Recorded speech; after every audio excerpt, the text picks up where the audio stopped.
Hello everyone and welcome to a real Sunday improver. This is a really wild one and a lot of you have already suggested this to me. It's from yesterday's Lichess titled arena and it's Magnus Carlsen versus Cloud9 Andrew Tang, also known as the Penguin on Lichess, although this was played on his C9, C9, C9, C9, C9, C9, C9 account.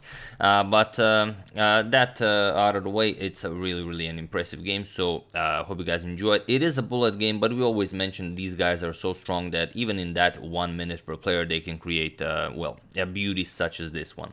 So without further ado, let's check it out. Magnus has the white pieces in this game and he opens with e4. Andrew goes for e6, so the French defense is on the board. We have d4, d5 and e5. Now Magnus goes for the advanced variation of the French, and now there are a lot of very popular moves here like knight e7, c5, bishop d7, pretty much any move, but the move Andrew plays, knight to d7, is somewhat a rare one. So let's see how Magnus deals with this, basically preparing c5. So knight to f3, we have c5 and c3 now. Magnus strengthens the center here, and only now knight to e7. We have bishop to d3, just nicely continuing development, and knight to c6 now. We have castles, and now queen to b6, somewhat hindering the development of the dark square bishop, as the b2 pawn will become a target, and there's also a lot of pressure on this d4 pawn.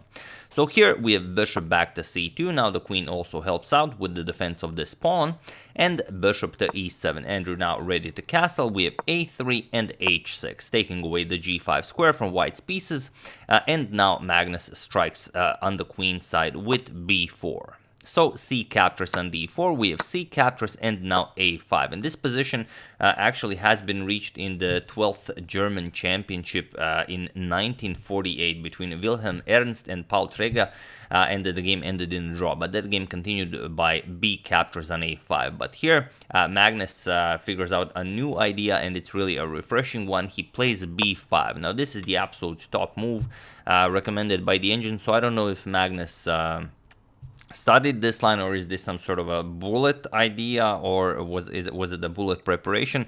But it's a very exciting one because you're asking black to move the knight, and black of course not very interested in moving the knight, because then you just continue developing, you cement this pawn on b5, and it's just a better position for white. So here Andrew accepts the pawn sacrifice, and now white gets a lot of development in. So knight to c3, attacking the queen, queen to b6, and now rook to b1. Another free move for that. Well, not free, it cost one pawn. Queen to d8, and now knight to b5. And okay, white grabbed a lot of space, but black is up a pawn. So here knight to b6, preparing to shift the knight over to c4, which will put a lot of pressure on this a3 pawn. With bishop to e3, developing and defending the central d4 pawn, and knight to c4 pawn, as we already mentioned. Knight to d2 by Magnus, attacking the knight here, and here Andrew could play a safe move, but he decides to grab yet another pawn, and here he goes knight captures on a3. And this is again the absolute best move recommended by the engine. So here Andrew is very happy with himself. We have captures on a3, bishop captures, and here Magnus needs to figure out what he's doing, because he's down 2 pawns. Andrew now has 2 passed pawns on the queen side, and if those pawns start marching forward, it's going to be very difficult to stop them. However, Andrew's king is also in the center of the board, so queen to g4, threatening to capture on g7. And you can't really castle here. Those bishops are really annoying. If you castle here, it just loses on the spot. Just bishop captures on h6, and now you really don't have a move. If you play something like g6, just bishop captures on g6, and you're very quickly getting checkmated.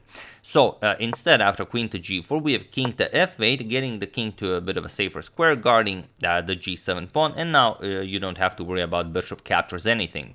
So here we have f4 by Magnus. He wants to play f5, capture here, open up the f file for the rook, of course. We have bishop back to b4, and now f5. Magnus continues pushing. We have queen to e8. Not the greatest of moves here. You just trade. For example, captures, and yes, white has a lot of pressure here, but black should be able to hold this after queen to e7. It's not the most pleasant position, but you really don't have all that many worries here, and you're still up material. However, Andrew for some reason went queen to e8. Not for some reason, it's a bullet game, so sometimes you see ghosts, sometimes the ghosts are there, sometimes they aren't there. But okay, queen to e8, adding another defender to the pawn here, and now comes f6 by Magnus. And this is a problem, because queen captures on g7 will be checkmate now, so Andrew has to play something. He goes g6, and now knight to f3, waiting with some ideas like bishop captures on g6. Maybe it's a bit too early for that, and like I said, if you don't really have a clear sight of what you're doing, you don't want to overdo it, there will not be a lot of time to calculate this. So knight to f3, preparing to bring another attacker into the game, and now h5, pushing the queen back, queen to f4, and now comes a4. Now Andrew says, alright, everything is perfectly fine on the king side, or even if it's not, I don't have time to calculate, I'm just gonna push my passed pawn to victory. So knight to g5 by Magnus, now going for some other weaknesses here, and a3 now. Andrew continues pushing the passed pawn. We have rook to b3 and a2 now. Magnus blocks the passed pawn, rook to a1, and now b5. Now Andrew starts pushing the other passed pawn. We have bishop to d3, Magnus attacks it, and now rook to a5, defending that pawn. And now queen to f2, attacking the a2 pawn, and here Magnus says, alright, now I'm going to capture this pawn, and there really isn't anything you can do about this.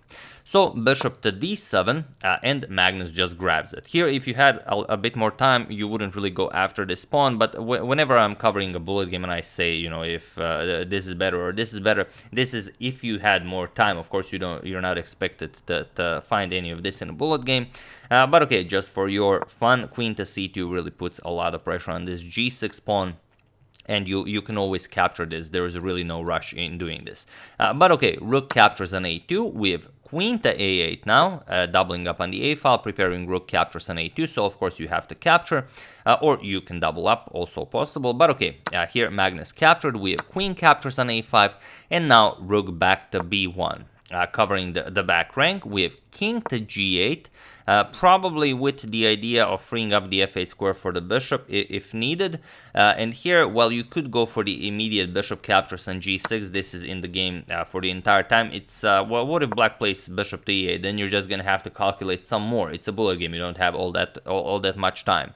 Of course, Andrew is not just going to capture and allow you something like f7 check, king f8, queen f6, and it's practically game over if rook h6 just knight captures with check. You pick up this rook with check, so this black's position just falls apart. But of course, if you don't see it all the way, then you're just going to waste time. So here Magnus plays h4. We have king back to f8, sort of a, well, I guess this was a waiting game maneuver. And only now Magnus goes for bishop captures on g6. We have f captures on g6, not much you can do here, and now Magnus goes for f7. Again, maybe a bit too soon. Maybe a move like queen to c2 would have been a little bit more precise, but okay, like I said, this is bullet. So this f7 preparing queen to f6, and now Andrew has to prevent queen to f6. So bishop to e7, guarding the f6 square, and queen to f4 now, adding another defender to this pawn here, also keeping an eye on that h6 square. If rook to h6 for some reason, then you can go for some sacrifices, not like that, and you know, win some material. And here you have to go king to g7. This is actually the way to go. Point is that you have to overprotect both f6 and f8. For example, if the rook comes to f1, then you bring the queen over here and everything is nicely protected. Not a lot to worry about. However, Andrew played knight to d8 here, and this will prove to be a bit too difficult to defend. Here Magnus played rook to f1. He brought another piece into the attack, and now it doesn't really matter what black plays. Andrew played queen to c3, but now it's actually a forced checkmate in 4. So feel free to pause the video here and improve your own Sunday while I give you a couple of seconds. So for those of you who were able to do it, congratulations on finding the piece/queen sacrifice, not /queen, piece and queen sacrifice. And for those of you who just want to enjoy the show, it's knight to h7 with check. This is what we start with. First we give up the knight, and it doesn't help if you avoid it, because if you play king g7, then the rook no longer guards the h6 square. We put a knight on h7, so queen to h6 will just be checkmate. So after knight to h7 check, you have to capture it, which Andrew did. Now comes queen to h6 check. Now we sacrifice the queen because all of these squares are covered. The king cannot go here, and if there's a check along the dark squares, well, that's basically checkmate. So you can't really do anything. You can't even block, because then just queen h8 check, rook g8, queen captures on g8 will be checkmate, or even pawn captures. That's a bit cooler because there's now a double check here. Two queens are on the board, so you could also do that. So however, after queen to h6 check, Andrew captured it, you know, just to play the game all the way. And after bishop captures on h6, it was in this position that the game ended on move 40, because now it's well, it's checkmated. The pawn covers the g8 and the e8 squares, and the bishop delivers this beautiful checkmate that improved all of our Sundays. So yeah. That's the game. Hope you guys enjoyed it. I've received really a lot of suggestions for this one, so I knew it was a great one. And whenever I receive a Magnus versus Andrew game, I know it's gonna be a wild one. And there's a link to this game in the description below, so if you want to check it out or analyze it yourself on Lichess, do check it out. It was from the Lichess titled arena. I don't know if I've mentioned it. Magnus won the arena, and he donated the $750 back to be added to the prize for the next Lichess titled arena. And also, if you guys enjoy games like these, short games where, you know, a lot of things, crazy things happen, I will put some 4 links in the description below to some previous games that Magnus played in Lichess titled arena, so do check that out as well. If you don't really have all that much to do on a Sunday, maybe if it's raining outside, or I don't know, like it's raining here like crazy for the past week. So yeah, once again, thank you guys. I hope you enjoyed it, and I would like to thank Axel Vermachlen, Teofil Baugur, Aristidis Lambrianidis, Amir Zafar, and Carlos Chavez for your contribution to my channel. Thank you a lot. I really appreciate it. As usual, you can check 2 of my previous videos here. Thank you for watching, and I will see you soon, continuing the coverage of the Morphy saga, checking up on your wonderful suggestions, and whatever else happens in the chess world, and by whatever I mean the candidates tournament. So thank you all. I will see you soon, and have an excellent rest of your Sunday.